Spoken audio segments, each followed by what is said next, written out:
आंसू, सिस्टम हुआ फेल तो निकल पड़े आंसू।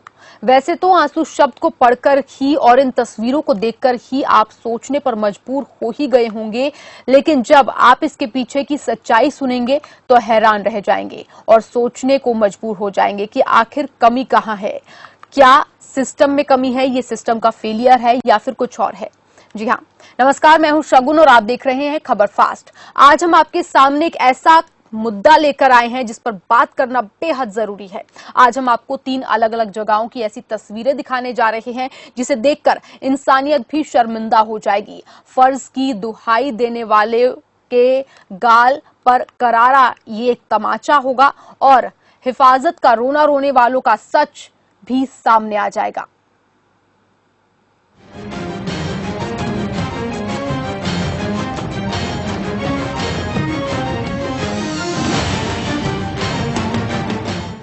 ये कैसा सिस्टम है, ये कैसा फर्ज है? कहीं उड़ रहा है गरीबी का मजाक, तो कहीं कानून की उड़ रही हैं धज्जियां, तो कहीं फर्ज हुआ है शर्मिंदा, सिस्टम हुआ लाचार तो फिर निकल पड़े आंसू। 3 जगह और 3 तस्वीरें, वो भी बेहद शर्मनाक, बेहद ही गुस्से से भर देने वाली और बेहद ही त्रासदी से भरी हुई। कोरोना वायरस के चलते पूरा देश लॉकडाउन है। कोरोना से जंग जीतने की तैयारियां भी जोरों पर हैं। पर ऐसे में अलग अलग जगहों से हकीकत की जो तस्वीरें सामने आ रही हैं, उससे सिस्टम पर सवाल उठना बेहद लाजमी है। कानून की धज्जियां उड़ना भी लाजमी है और फर्ज का शर्म से सिर झुका देना भी बानगी सा लगता है। भूख ऐसी चीज है जिसे सुबह मिटाओ तो शाम को फिर से तैयार हो जाती है, पर इस पेट का क्या करें साहिब, ये तो खाना मांगता ही है। खाने के बिना तो मौत भी सुकून से नहीं आती। उम्र 80 साल, उम्र का एक ऐसा पड़ाव जहां पल पल मौत भी नजदीक आती सी दिखाई देती है। ऐसे में ऐसी गरीबी की एक वक्त के खाने के लिए दूसरों की तरफ देखना पड़ता है। उत्तर प्रदेश के हापुड़ की ये 80 साल की बुजुर्ग 24 घंटे से भूखी थी। बदकिस्मती तो देखिए, एक वक्त का खाना मांगने के लिए जब ये महिला सदर एसडीएम कार्यालय में गई तो वहां न सिर्फ इनकी गरीबी का मजाक बनाया गया, बल्कि खाने के नाम पर धक्के मारकर बाहर निकाल दिया गया। ऐसा होने पर बुजुर्ग की आंखों से आंसू छलकने लगे। उसे अपनी बेबसी पर रोना आने लगा, क्योंकि यहाँ तो उसकी उम्र तक का लिहाज नहीं किया गया। ये कैसी बेबसी है, ये कैसी लाचारी है, जहाँ खाने के लिए भी धक्के मारे जाते हैं। चलो चलो चलो चलो, जैसे इनके हम चिपट रहे हो। मैं आपको भगा दिया? भगा दिया इन्होंने, भगा तुम्हारे सामने भगा रहे हैं अभी। अब नजरें बिहार के अररिया से आई दूसरी तस्वीर पर डालिए। बदन पर खाकी पहने, कान पकड़कर उठक बैठक लगाता ये बुजुर्ग कोई और नहीं बल्कि पुलिस वाला है। ये उठक बैठक लगाते देखकर आपको ये लग रहा होगा कि जरूर इसने कोई गलती की होगी। जी हाँ, इसने गलती तो की है, छोटी सी नहीं बल्कि बहुत बड़ी गलती की है। इसकी गलती ये है कि इसने अपने फर्ज को निभाया। इसकी गलती ये है कि ये खाकी वर्दी की इज्जत रखना चाहता था। इसकी गलती यह है कि ये अपनी ड्यूटी बड़ी ही ईमानदारी से कर रहा था। दरअसल लॉकडाउन के चलते पुलिस ईमानदारी से अपना फर्ज निभा रही है। बाहर आने जाने वालों के पास की चेकिंग कर रही है। हुआ यूं कि कृषि विभाग के एक अधिकारी मनोज कुमार की गाड़ी बैरगाछी की तरफ से गुजर रही थी। तभी ड्यूटी पर तैनात सिपाही ने पास मांगा तो वो उल्टा सिपाही पर ही भड़क गए, जिसके बाद कानून की धज्जियां उड़ाते हुए न सिर्फ सिपाही की उठक बैठक करवाई गई, बल्कि पैर छूकर माफी भी मंगवाई गई। ये देख सिपाही की आंखों में आंसू आ गए। उन्हें अपने फर्ज का ये सिला दिया गया। अब क्या कहेंगे, इसे फर्ज के बदले सजा? क्या ऐसे अपना फर्ज निभा पाएगी खाकी? इससे शर्मनाक भला और क्या होगा, जहां कोई अधिकारी पुलिस को अपना फर्ज निभाने पर उसकी ऐसी बेइज्जती करता है और उसका बड़ा पुलिस अधिकारी सिपाही का साथ न देकर कृषि अधिकारी का साथ देता है। अब बात करते हैं देश की राजधानी की, जहां पर हमेशा ये कहा जाता है कि कोरोना से जंग जीत लेंगे हम, लेकिन कुछ दिनों पहले एक वीडियो वायरल हो रही थी जिसमें एक महिला और उसकी बेटी ये बताते नजर आ रहे थे कि उनके पिता को कोरोना हुआ है। पक्का नहीं पर शायद कुछ हुआ है। जब वो उन्हें अस्पताल लेकर गए तो उनका इलाज नहीं किया गया, जिससे वो परेशान हैं। उनकी आंखों से आंसू निकल रहे थे, लेकिन बाद में एक और वीडियो सामने आया जिसमें उसने सब कुछ ठीक हो जाने की बात कही।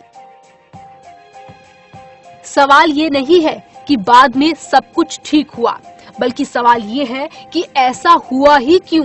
क्यों बार बार आंसू निकले? क्यों फर्ज को कुचला गया? क्यों गरीबी का मजाक उड़ाया गया? क्या ये सिस्टम का फेलियर नहीं है? दोषी कौन है? कौन है कसूरवार? निकलते हुए इन सभी आंसुओं का जिम्मेदार कौन है? मैं सबको यही इन्फॉर्म करने के लिए मैंने ये वीडियो शूट करा है कि पूरा स्टेटस अपडेट हो गया है और उनको एक अलग सेपरेट रूम में शिफ्ट कर दिया गया है। वहाँ पे अच्छी फैसिलिटीज हैं।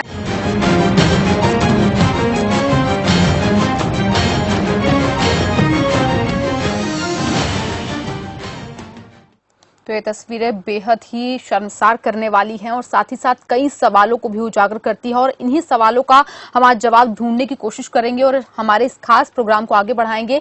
मेरे सहयोगी अमितेश श्रीवास्तव हमारे साथ जुड़ चुके हैं। जी अमितेश। शुक्रिया सगोनी।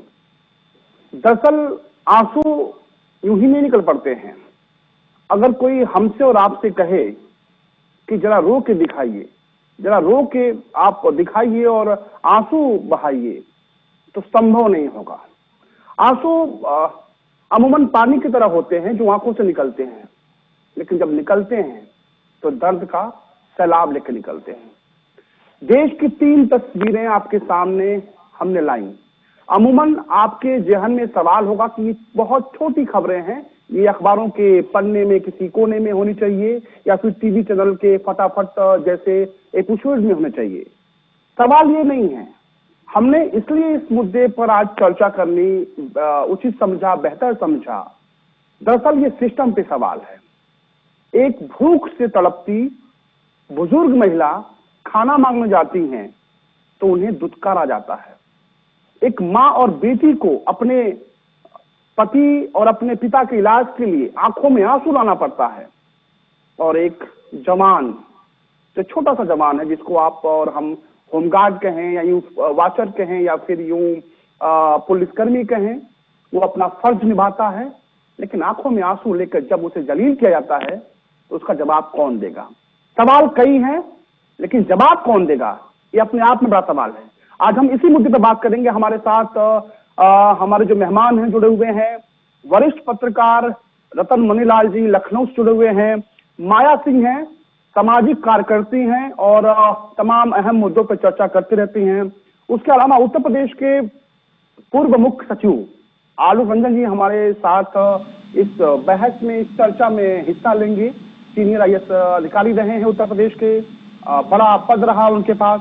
लेकिन शुरुआत हम सबसे पहले रतन मनीलाल जी से करते हैं। सर, आपने तस्वीरें देखी, बहुत बड़ी खबर नहीं है ये अखबारों के किसी निचले कॉलम में हम इसको रख सकते थे या फिर टीवी के अपने किसी एपिसोड में फटाफट दिखा सकते थे, लेकिन बहस करना, वो भी आधे घंटे डंके की चोट पे, इसलिए मुनासिब समझा हमने कि जो आंखों से आंसू निकले हैं वो आंसू नहीं, बल्कि हम उन्हें क्या शब्द दें समझ में नहीं आ रहा।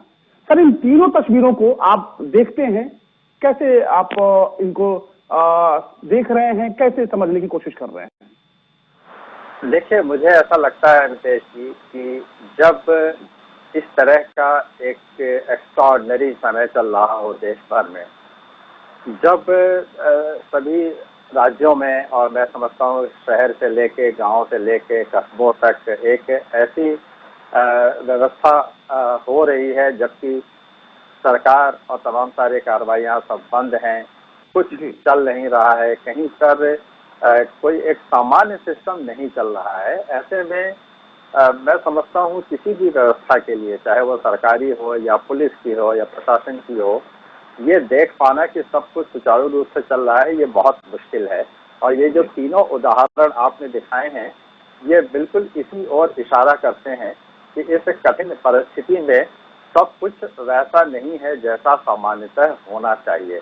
ये बात सही है कि करोड़ों के इस देश में और करोड़ों के हमारे उत्तर प्रदेश में प्रशासन के लिए एक तरफ तमाम सारे जो बंदिशें लगाई गई हैं लॉकडाउन के चलते, उनको लागू करना एक बड़ी चुनौती है। दूसरी ओर ये भी चुनौती है कि जो ज़रूरतमंद लोग हैं उनको ज़रूरत का सामान मिले, सबसे पहले उनको खाने का सामान मिले, भोजन मिले, उनको इलाज मिले और जिस तरह की अन्य ज़रूरतें हैं वो पूरी हों। तो ऐसे में प्रशासन की ओर से कुछ न कुछ कमियां जरूर रहेंगी, इस बात से इनकार नहीं किया जा सकता। और मैं ये भी कहूँगा कि प्रशासन वही सबसे अच्छा है, सर्वोच्च है, जहाँ पर इस तरह की कमियों की कोई जगह ना हो। और ये कितना अच्छा होता कि सामान्य परिस्थितियों में अगर इस तरह की कोई चीज़ होती तो हम इसकी शिकायत कर पाते या हम इसके बारे में जाकर और पता लगा सकते कि ऐसा सिस्टम क्यों नहीं चल रहा, जहाँ पर एक भूखे व्यक्ति को खाना न मिल रहा हो, एक पीड़ित व्यक्ति को इलाज ना मिल रहा हो, या जो रिस्ट्रिक्शन है लॉकडाउन के उसको पालन करवाने वाले पुलिस वाले को इस तरह से उठक बैठक लगाने को कहा जा रहा है। लेकिन मैं समझता हूं कि ये बहुत ही असामान्य समय है और इस असामान्य समय में जैसा आपने अपनी चैनल के माध्यम से इस तरह की चीजों को उजागर करने की कोशिश की है, ये कोशिश की जानी चाहिए और सिस्टम से ये सवाल पूछा जाना चाहिए कि जब इस कठिन परिस्थिति में सब कुछ सुचारू रूप से चलाने की कोशिश की जा रही है, तो ये छोटी छोटी जो घटनाएं हैं ये सिस्टम की कमी की ओर तो इशारा करती ही हैं और खास तौर पे इस ओर भी इशारा करते हैं कि क्या हम अभी तक संकट से निपटने के लिए पूरी तरह से तैयार नहीं हैं। कहा जाता है कि जब समाज के अंतिम व्यक्ति तक रिलीफ पहुंचे और समाज के अंतिम व्यक्ति तक उसकी जरूरत पूरी हो, वही सबसे अच्छा समाज और सबसे अच्छा प्रशासन होता है।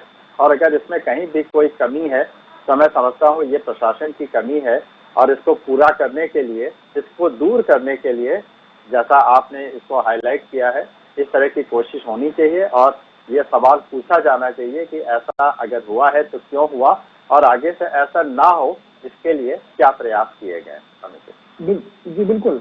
और माया जी, हमारी कोशिश भी यही है, हम इस शो के जरिए या इस खबरों के जरिए हम किसी सरकार पर सवाल नहीं खड़े कर रहे हैं, हम किसी सरकार को दोषी नहीं ठहरा रहे हैं, लेकिन हम सवाल खड़े कर रहे हैं सिस्टम पे। हम किसी सरकार की बड़ाई करना, किसी सरकार की आलोचना करना, वो दौर नहीं है इस वक्त, ये वक्त उचित नहीं है, लेकिन सिस्टम पे सवाल खड़ा करना हमारा फर्ज है। आप क्योंकि गाजियाबाद से हैं, दिल्ली में जो कुछ भी हुआ, एक मासूम बच्ची अपने पिता के इलाज के लिए वीडियो के जरिए गुहार लगाती है, हालांकि बाद में दिल्ली सरकार ने उसका इलाज कराया, लेकिन ये नौबत ही क्यों आई? जो नौबत बाद में आई, इलाज जो बाद में कराने का दावा किया गया, वो पहले हो सकता था। देखिए अमितेश जी, आपने जो 3 उदाहरण दिए, ये मात्र 3 उदाहरण, इनको मात्र इसलिए बोला कि आज सुबह से अगर आप खबरों को देखें और कल की खबरें देखें तो इससे दर्दनाक खबरें बनकर निकली हैं कि दिल्ली से चला व्यक्ति कटिहार के लिए और जाके इलाहाबाद यूपी के आसपास कहीं वो पैदल चलते चलते भूख से सड़क पर गुजर गया। उसके बाद एक बच्ची चली 150 किलोमीटर और मात्र कुछ किलोमीटर पहले अपने घर पहुंचने से पहले 150 किलोमीटर 3 दिन पैदल चली और वो मर गई। ये उदाहरण, इन उदाहरणों की अपेक्षा अगर मैं देखूं वो और भी दर्दनाक तो हौलनाक थे। अगर इन 3 उदाहरणों में से देखें, जो मुझे सबसे शर्मनाक लगा उदाहरण वो ये था कि आपने एक जिम्मेदारी के साथ एक व्यक्ति अपने फर्ज को पूरा कर रहा था और एक दूसरा अपर अधिकारी उसके साथ अगर इस तरह का सलीके का व्यवहार करता है, वो सबसे शर्मनाक पहलू उस ऑफिसर का, अधिकारी का था कि आज वाकई में आपने ये बोला कि हमें सिस्टम, आज पूरा सिस्टम दिन रात लगा हुआ है। अगर सड़कों पर अगर कोई काम कर रहा है तो सिस्टम ही कर रहा है, सड़कों पर अगर काम कर रहे हैं तो नेता लोग काम नहीं कर रहे, सरकारों के जो बैठ के वो दूसरे कारिंदे वो काम कर रहे हैं, सिस्टम काम कर रहा है। लेकिन सिस्टम में जो इस तरह के इक्का दुक्का गिने चुने अधिकारी होते हैं जिनके अंदर अहम होता है, अहम ब्रह्मास्मि, अगर वो इस तरह की हरकतें करते हैं तो मैं कहती हूँ प्रशासन को और सरकार को बेहद सख्त कदम उठाने चाहिए कि जिस व्यक्ति ने अपने फर्ज को इतनी पूर्णतः ईमानदारी से निभा रहा था और अगर इस तरह के वीडियोस उसके वायरल हो रहे हैं, ये बहुत शर्मनाक है कि उसको उचित इनाम, उचित एक उत्साहवर्धन करने की बजाय आप उसको इतना शर्मनाक तरीके से उसको ह्यूमिलेट कर रहे हैं सड़कों पर, ये सबसे खराब पहलू था। दूसरी बात, दिल्ली का जो उदाहरण था, आज आपको बताऊं, कल दिल्ली से जो आज 6 गाजियाबाद के अंदर पॉजिटिव केस मिले हैं, वो किसी कारणवश दिल्ली गए थे वो व्यक्ति, और दिल्ली से पॉजिटिव होकर आए हैं गाजियाबाद के अंदर। तो आज ये रहा कि दिल्ली गाजियाबाद के बॉर्डर को सील कर दिया गया है।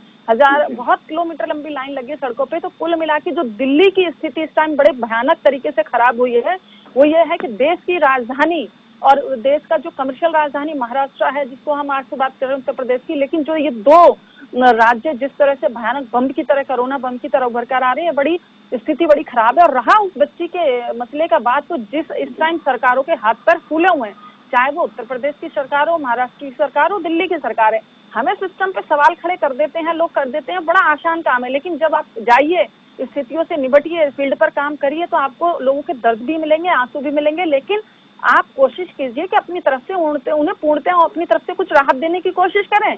आप हर समय सरकार पर सवाल नहीं उठा सकते हैं, सरकार भी कर ही रही है, सरकार हम जैसे लोगों पर निर्भर है, आप जैसे लोगों पर निर्भर है, लोगों तक बात करें। लेकिन बच्ची ने जिस तरह से बात करी, तो आप देखिए कि जिस तरह से कोरोना का ट्रीटमेंट सरकारी इलाजों के सरकारी महकमे को दिया गया है, क्योंकि अभी मेरठ में हाल में हुआ कि प्राइवेट हॉस्पिटल में गुपचुप तरीके से कर रहे थे और वो मर गया वो व्यक्ति और छुपा दिया गया, तो आज उसका लाइसेंस भी कैंसिल हुआ है। तो अगर वो सरकारी महकमे में लोग इस कदर बढ़े आ रहे हैं, अगर किसी के साथ कोताही हुई है, तो वो एक सरकार की कोताही नहीं है, क्योंकि इस टाइम सिस्टम के पास अस्पतालों में इस कदर मरीज भरे हुए हैं, लोग डॉक्टर घबराए हुए हैं, पुलिस घबराई है, क्योंकि वो लोग इन्फेक्टेड हो रहे हैं। तो हर व्यक्ति को अपनी जान की पड़ी है, अपने बंदे की पड़ी है, लेकिन सामने अमितेश जी सुनिएगा, सिस्टम ये अचानक ये कोरोना जैसी जो प्रॉब्लम है वो सडनली लोगों के सर पे पड़ी है, पूरे विश्व के सर पे पड़ी है। तो आज हम दूसरों को कोशिश करें कि दूसरे में अगर कीड़े ना ढूंढे, दोषारोपण ना करें, हम कोशिश करें कि आप सिस्टम के साथ कितना कोऑपरेट कर सकते हैं। अगर ठीक है, उस बच्ची ने एक वीडियो ट्वीट किया, हर व्यक्ति वीडियो ट्वीट नहीं कर सकता, हर व्यक्ति फैसिलिटीज नहीं ले सकता, लेकिन ये लोगों को, सरकारों को भी समझना पड़ेगा कि सरकारों के जो हॉस्पिटलों में हो रहे हैं उनको समय, देखिए आज महीना भर हो गया, मैं आज से 1 महीना पहले किसी चैनल पे बहस कर रही थी और 175 की 20 फरवरी जिस दिन निर्भया का केस था, हम भी लाइव कर रहे थे कहीं, और 175 आते ही निर्भया जी के पूरी रिकवर रुक दी गई थी प्रसारण, उस पर यह आ गया थी भारत के अंदर 175 हो गए, और आज 1 महीने 18,000 का आप आंकड़ा पार कर रहे हो। तो आपको गंभीरता से सोचना चाहिए कि ठीक है, ट्वीट पे उस बच्ची के एक्शन हुआ, दिल्ली सरकार ने किया और डॉक्टर्स ने किया, लेकिन हर व्यक्ति को थोड़ा कोऑपरेट करना पड़ेगा आज के टाइम में। आज दिल्ली में देखिए, आप पूरे चैनलों पे आप खुद देखिएगा अमितेश जी, दिल्ली में लोग सीरियसली नहीं ले रहे हैं लॉकडाउन को, क्रिकेट खेल रहे हैं, कहीं भी जाइए वो कहते हैं हमें नहीं हुआ, लेकिन हम भी रोज भोजन बांटने चले जाते हैं, एक दिन छोड़ के एक दिन हमने भी भोजन बांटा। लेकिन समस्या यह है कि जो सबसे पहलू गंदा मुझे शर्मनाक लगा सुबह से जितने इंसिडेंट थे, वो ये था कि जो कृषि अधिकारी थे, ये तो फौरन से सस्पेंड होने चाहिए। सरकार को, योगी जी को इनके ऊपर संज्ञान लें, इनके ऊपर कठिन कार्रवाई करें, कड़ी कार्रवाई करें, क्योंकि जिस तरह का इन्होंने समाज को पेश किया वो सबसे खराब था। जी, आपके पास आएंगे और बहुत महत्वपूर्ण बातें आपने कही हैं। आलोक रंजन जी हैं, पूर्व उत्तर प्रदेश के मुख्य सचिव रहे हैं। आलोक रंजन जी, बहुत स्वागत है खबर फास्ट में आपका। धन्यवाद धन्यवाद। आपने सर तस्वीरें देखी, तीनों आपने जो दर्द है वो भी देखा, चाहे दिल्ली की बात करें जहां पर एक माँ और बेटी इलाज के लिए अपने पति और अपने पिता के इलाज के लिए वीडियो बना के गुहार लगाते हुए रोते दिखाई दिए, चाहे उत्तर प्रदेश की बात करें हम हापुड़ की, जहां पे एक बुजुर्ग महिला एक टाइम के खाने के लिए उसे खाना नहीं दिया जाता है, उसे दुष्कार दिया जाता है, रोती हुई दिखाई दी। इसी तस्वीर हम बिहार के अररिया के लिए रहे हैं, जहां पर एक होमगार्ड को, एक पुलिसकर्मी को वहां पर उठक बैठक कराई जाती है, क्योंकि आप प्रशासनिक अमले में सबसे बड़े ऊंचे पद पे रहे हैं उत्तर प्रदेश में। इन तीनों तस्वीरों को देखने के बाद से पहला रिएक्शन क्या है? देखिए, ये तीनों आपने जो घटनाएं बताई हैं, ये तीनों अपने आप में बहुत ही चिंताजनक हैं और बड़ा इससे देख के बड़े शर्मनाक घटनाएं हैं, तीनों की तीनों जो हैं।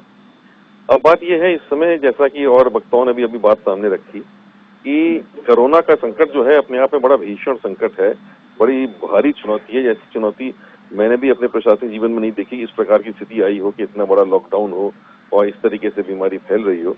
तो ये बड़ी भारी चुनौती है शासन के सामने भी और प्रशासन के सामने भी। और शासन प्रशासन ऐसा नहीं कदम उठा भी रहे हैं, मैं देख रहा हूँ हर प्रदेश में उठ रहे हैं, सेंट्रल गवर्नमेंट की तरफ से भी उठाए जा रहे हैं, शासन उठा रहा है, प्रशासन उठा रहा है, जिलों में जिला मजिस्ट्रेट लोग काफी उसमें काम कर रहे हैं, अपने एपिडेमिक एक्ट के अंतर्गत पुलिस काम कर रही है, पूरी सब हो रहा है। लेकिन तब भी इस तरह की घटनाएं सामने हो जा रही हैं, इस पे तुरंत नोटिस लेकर इस पे कार्रवाई करना बहुत जरूरी है। क्योंकि जैसे पहले लीजिए घटना, जैसे बिहार की घटना लीजिए, वो होमगार्ड को अपनी ड्यूटी कर रहा था, होमगार्ड को इस ड्यूटी के लिए लगाया गया है कि वो लॉकडाउन को मेंटेन कराए।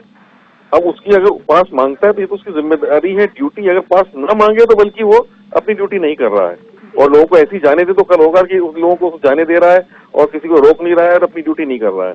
तो उसने पास मांग लिया, ठीक है, सरकारी अधिकारी हैं, और मान लो उनको कोई सरकारी काम से भी कहीं वो जा रहे हो, मान लिया एक बार को, तब भी तो वो अपने शालीनता से अपनी बात को बता दें, कह दें, समझा दें। इस पे इतना ज्यादा नाराज होना कृषि अधिकारी जैसे हो गए, और जैसे मैंने देखा कि उसको उठक बैठक कराई कान पकड़ के, फिर उससे माफी मंगवाई, तो सब मतलब तो काफी उसको बेइज्जत से किया गया, एक तरीके से उसके साथ बदसलूकी की गई। तो वो उसके साथ नहीं गई, वो पूरे प्रशासनिक ढांचे के खिलाफ एक तरीके का वो वार हो गया पूरा का पूरा। तो अब इसको देख के जो बाकी पुलिस वाले होंगे या जो बाकी अधिकारी होंगे जो रोक टोक करने वाले, वो भी सोचेंगे भाई हम क्यों रोक टोक करें, हम क्यों करें भाई, जो जाने दो, जो जा रहा है, जो अपने आप को बड़ा अधिकारी बताता है, जो अपने आप को बड़ा आदमी बताता है, उसको जाने दें, उसको क्यों हम रोकें। तो ये व्यवस्था तो सभी के लिए है, चाहे कोई बड़ा अधिकारी हो, चाहे कोई बड़ा आदमी हो, चाहे छोटा आदमी हो, सभी के लिए है और सभी को कानून का इसमें पालन करना है। तो सब लोग कोऑपरेट करेंगे तभी तो ये लॉकडाउन सफल हो पाएगा, तभी व्यवस्था सफल हो पाएगी। तो इसमें तो सीधे ये है, मैं समझता हूँ जांच ऑर्डर हुई है, डीजीपी ने किया है, इसमें बहुत लंबी जांच होने की आवश्यकता भी नहीं है। 24 घंटे के अंदर जांच पूरी करके और जो संबंधित कृषि अधिकारी है जिसने घटना करी है उसके खिलाफ सख्त कार्रवाई जो है वो तुरंत की जानी चाहिए, जिससे कि एक नजीर पेश हो जाए कि इस तरह की घटनाएं और न हो। जो आपने सिस्टम के फेलियर की बात बताई ना, वो तभी आता है अगर हम ऐसी घटनाओं को इग्नोर कर दें और फिर ऐसी घटनाएं बढ़नी शुरू हो जाएं, तो पूरी प्रशासनिक व्यवस्था जो है वो फेल हो जाएगी। ऐसे इस समय यह है कि आप समझिए कि प्रशासनिक व्यवस्था में लोग बहुत अच्छा काम भी कर रहे हैं, बहुत अधिकारी, वो इंसिडेंट्स भी हैं, अपनी ड्यूटी से आगे बढ़ के भी काम कर रहे हैं, लेकिन जहाँ पे ऐसी गड़बड़ी हो रही है वहाँ पे एकदम तुरंत त्वरित गति से कार्रवाई होनी चाहिए, जिससे एक लोगों को एक एग्जाम्पल मिल जाए कि भाई इस तरीके से हमें नहीं करना है।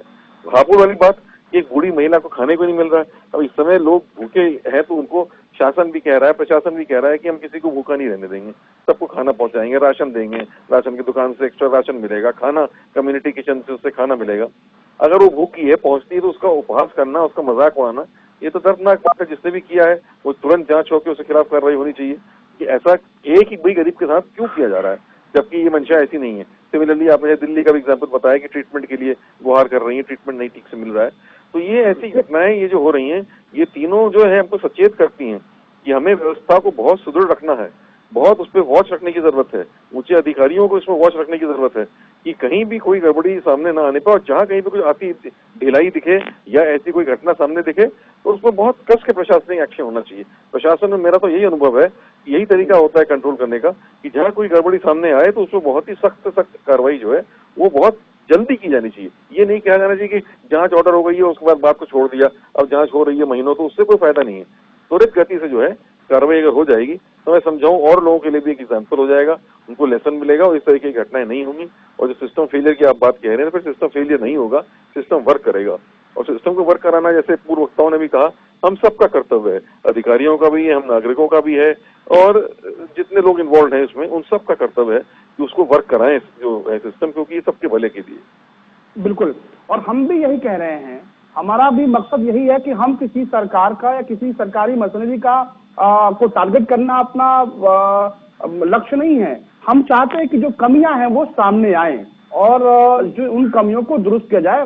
वाकई में जैसा आपने कहा, हम सब जानते हैं कि देश में एक बड़ा संकट है और इस संकट से हमको जूझना है, जंग जीतना है और आगे बढ़ना है। आलोक रंजन जी, आप हमारे साथ जुड़े, बहुत शुक्रिया, आपने अपनी बातचीत की, बहुत शुक्रिया सर आपका। रतन मंडाल जी, जैसा कि आलोक रंजन सर भी बोल रहे थे, आप इनकी बात से इत्तेफाक रख रहे हैं, लेकिन हम फिर वही कह रहे हैं कि जो सिस्टम में कमियां हैं उनको सामने लाना होगा, क्योंकि ये अगर हम कमी नहीं लाते हैं सामने तो हालात बद से बदतर हो जाएंगे। देखिए, मैं बिल्कुल इस बात से सहमत हूँ कि सिस्टम को तो हर हालत में सही काम करना चाहिए। ये एक संकट का समय है, इस समय तो सिस्टम को और भी बेहतर तरीके से काम करना चाहिए, क्योंकि इस समय सिस्टम में हम किससे बात करें, किससे मिले, किससे शिकायत करें, वो संभावना भी लगभग नहीं के बराबर है, क्योंकि हम घर से बाहर निकल नहीं सकते, हम किसी से मिल नहीं सकते, किसी ऑफिस में जाके अपनी शिकायत दर्ज नहीं कर सकते। और हम मैं समझता हूँ कि अपनी सारी दैनिक जरूरतों के लिए सवेरे बिजली पानी से लेकर टेलीफोन से लेकर खाना पीना दूध सब्जी वगैरह सबके लिए हम किसी न किसी बाहरी एजेंसी पर निर्भर हैं, चाहे वो सरकारी व्यवस्था हो चाहे वो कोई और व्यवस्था हो। तो ऐसे में मुझे लगता है कि सिस्टम को और बेहतर तरीके से काम करना चाहिए। और जैसा कि प्रशासन में हम सबने सुना है और सिखाया भी जाता है कि प्रशासन का असली टेस्ट संकट नहीं होता है। बिल्कुल, जब सब कुछ समान है तब तो सिस्टम अच्छा चलेगा ही, तब तो कोई दिक्कत है ही नहीं। लेकिन जब संकट का समय हो तभी सिस्टम की परीक्षा भी होती है और तभी सिस्टम को ये दिखाने के लिए सामने आना पड़ता है कि वो वास्तव में लोगों को इस मुसीबत से निकाल लेने में सक्षम है। जैसा आलोक जी ने भी कहा कि सिस्टम में बहुत सारी चीजें ऐसी हैं जिन पर नजर नहीं जा पाती। ये 3 घंटे वापस लौटेंगे। हमारे साथ दिल्ली से फोन लाइन पर वकार चौधरी साहब जुड़े हुए हैं, जो आम आदमी पार्टी के प्रवक्ता हैं। वकार साहब, बहुत स्वागत है खबर फास्ट से आपका। जी, बहुत बहुत शुक्रिया आपका। आपकी सरकार बेहतर काम कर रही है। देश में एक बहुत बड़ा संकट आया है, हम सब जूझ रहे हैं। देश में पूरा देशवासी इस संकट के दौर में एक संघर्ष कर रहा है। लेकिन एक तस्वीर दिल्ली से आई, आपने भी देखी होगी वो वीडियो, जिसमें एक माँ अपने पति के लिए और एक मासूम बिटिया बच्ची जो अपने पिता के इलाज के लिए गुहार लगा रही है। आपके विधायक ने उस पर कार्रवाई की, इलाज संभव हुआ। लेकिन हमारा सवाल ये है कि जो कार्रवाई बाद में हुई वो पहले क्यों नहीं? आप दावे कर रहे हैं लेकिन उनको हकीकत में क्यों नहीं बदल रहे हैं वकार साहब? नहीं, देखिए, ऐसा नहीं है। जैसा आप कह रहे हैं, हम सरकार पूरी तरह से जिम्मेदारी के साथ काम कर रही है। और जैसे आपने वो वायरल वीडियो की मैं बात करूं, एक प्रतिभा नाम की बच्ची थी जो अपनी माँ श्वेता जी के साथ उन्होंने गुहार की थी। एक्चुअली वो एक मिडिल क्लास, क्या मैं कहूँगा अपर क्लास फैमिली को बिलोंग करते हैं, क्योंकि उनका कभी अब से पहले किसी सरकारी हॉस्पिटल में वास्ता नहीं पड़ा, वो कभी किसी सरकारी अस्पताल में नहीं गए। क्योंकि देखिए, हम बिल्कुल इसे हमें मानने में कतई गुरेज नहीं है कि प्राइवेट हॉस्पिटल यानी मैक्स हॉस्पिटल के मुकाबले वो फैसिलिटेट नहीं कर सकते कि हम 5 स्टार होटल की फैसिलिटी अपने सरकारी अस्पताल में करवा पाए। लेकिन आपके सरकारी मसले पे हम सवाल नहीं खड़ा कर रहे हैं। हमारा बस एक मकसद है कि जो कार्रवाई आपने बाद में की वो पहले भी कर सकते थे। नहीं, मैं बताना चाह रहा हूँ। मैं पूरा, आप अगर सुनेंगे तो मेरी सवाल का जवाब इसी में आ जाएगा। तो उन्हें कहीं ना कहीं उस फैमिली को बहुत एक्सपेक्टेशन थी, जो अरविंद जी थे, बीमार थे, कि हमारी तीमारदारी उसी लेवल पे होनी चाहिए, हर मरीज का उसी तरह से अच्छे से ध्यान रखा जा रहा है। दिल्ली सरकार किसी भी मरीज में लापरवाही नहीं कर रही है, मैं वही बताना चाहता हूँ। लेकिन अगर आप उम्मीद करेंगे कि मुझे सरकारी अस्पताल में 5 स्टार लेवल की फैसिलिटी मिलेगी तो वो देना संभव नहीं है। अब इस केस की मैं बात करूं, जो प्रतिभा नाम की बच्ची का वीडियो वायरल हुआ है, उनके पिताजी अरविंद जी LNJP हॉस्पिटल में थे। क्योंकि सब जानते कि कोरोना का कोई इलाज नहीं, सिम्टम्स देख कर उसका इलाज किया जा रहा है। अगर उनको जुकाम है वो, या बुखार है, जो भी सिम्टम्स होते हैं वो देख के उपाय किया जाता। बाकी तो क्वारंटाइन ही इसका इलाज है। तो बहुत शुक्रिया वकार चौधरी साहब, वक्त की हमारे पास कमी है। हम उम्मीद करते हैं कि आप और बेहतर जो सुविधाएं हैं वो लोगों को मुहैया कराएं और जल्दी से हम सभी इस महामारी से निजात पाएं। जल्दी से आपका कमेंट लेंगे माया सिंह साहब, बहुत जल्दी, क्योंकि वक्त की हमारे पास कमी है। माया जी, देखिए, मैं अमितेश जी कहती हूँ कि यूपी गवर्नमेंट की तरफ से एक बहुत इंपॉर्टेंट एडवाइजरी जिसकी हम अपेक्षा कर रहे थे इस बार 20 से, वो नहीं आई है। क्योंकि बहुत जगह, बहुत हाई राइज बिल्डिंगों में, अपार्टमेंटों में, जो कोऑपरेटिव सोसाइटीज हैं, इनमें बहुत बुजुर्ग कपल्स रहते हैं जिनके बच्चे विदेशों में रहते हैं। अब इन दिनों दौरान ये रहा कि उनकी डोमेस्टिक हेल्प जो सुबह शाम आया करती थी वो खत्म हो गई। उनकी स्थिति, इन बुजुर्गों की स्थिति, और वो जो सोसाइटी के मैनेजमेंट है, उन लोगों ने इस तरह की डोमेस्टिक हेल्प को स्ट्रिक्टली बंद कर दिया गया सभी जगह। तो मैं चाहती हूँ कि अब 20 तारीख 1 महीना हो गया क्वारंटाइन के, अगर वो भी दोनों पार्टी सेफ हैं तो उनको ये इस तरह की परमिशन मिलनी चाहिए कि उनको उस तरह के बुजुर्ग परिवारों को मेडिकल कंडीशन पे या दूसरी कंडीशन पे डोमेस्टिक हेल्प मिले, क्योंकि इस तरह का मैनेजमेंट की जिस तरह की दबंगाइयां देखने को मिल रही है अपार्टमेंट में, जिसमें अभी थोड़े दिन पहले भी, अभी कल परसों भी बहस हुई थी एक चैनल पे, ये सभी जगह बुजुर्गों की हालत इस समय कोरोना से ज्यादा खराब हो रही है वो ये है कि सुबह शाम की जो डोमेस्टिक हेल्प खाने की बनाने की डेली दिनचर्या की वो उनकी खत्म हो गई है। वो 1 महीने से मेरे, क्योंकि मैं ऐसे 7-8 बुजुर्गों से मैं खुद मिल चुकी हूँ, वो बेचारे बहुत परेशान है। अब क्योंकि हम घर जाके उनकी हेल्प नहीं, तो ये गवर्नमेंट को इसमें एक स्पेशल एडवाइजरी आप लेकर आए, बात करके लाएं और लखनऊ में बैठ कर इसके विषय पे एक नई एडवाइजरी जितनी जल्दी हो सके आप निकालें प्लीज। जी बिल्कुल। धर्मलाल सर, बस बहुत संक्षेप में आपसे जानना चाहेंगे कि अब आपने पूरी तस्वीरें देखी, सबकी राय भी देखी, क्या कहेंगे ऐसे मौके पर कि अब आगे से जो सिस्टम है उसको दुरुस्त होना होगा ताकि किसी और के आंखों में आंसू ना आए? मुझे ऐसा लगता है कि न केवल इस तरह की घटनाओं की चर्चा होनी चाहिए, बल्कि हमारा ये दायित्व है कि हम ये पता लगाएं कि इस तरह की घटनाओं के पीछे जिम्मेदार व्यक्ति कौन है। क्योंकि अमितेश जी, जो जिम्मेदार लोग हैं इन तीनों ही घटनाओं में, समझ लीजिए कि वही लोग सिस्टम को फेल कर रहे हैं।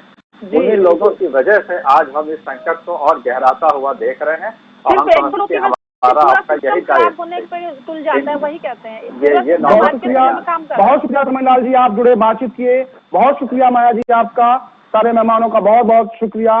लेकिन एक बात तो तय है कि इन आंखों में जो आंसू है उससे अब पोंछना होगा, इसकी जिम्मेदारी हमारी आपकी भी है और सरकारी सिस्टम को अब सुधरना होगा। सुधरना इसलिए होगा क्योंकि जो देश इस संकट से गुजर रहा है, ऐसे में सबकी जिम्मेदारी है कि अगर कोई भी पीड़ित है, कोई भी जरूरतमंद है तो उसके मदद करने आगे आना होगा। और इन जैसे तमाम लोग अगर आपके आसपास भी हैं, अगर उनके आंखों में आंसू है तो आप भी आगे आइए और इन आंसुओं को जरूर पोंछिए। देश और दुनिया की बड़ी खबरों को चलते हैं तगुल के पास, दिल्ली स्टूडियो। जी अमितेश, इन तमाम मेहमानों से बातचीत करने के लिए आपका बेहद शुक्रिया। हमारे इस खास कार्यक्रम में अब इतना ही। देखते रहिए खबर फास्ट।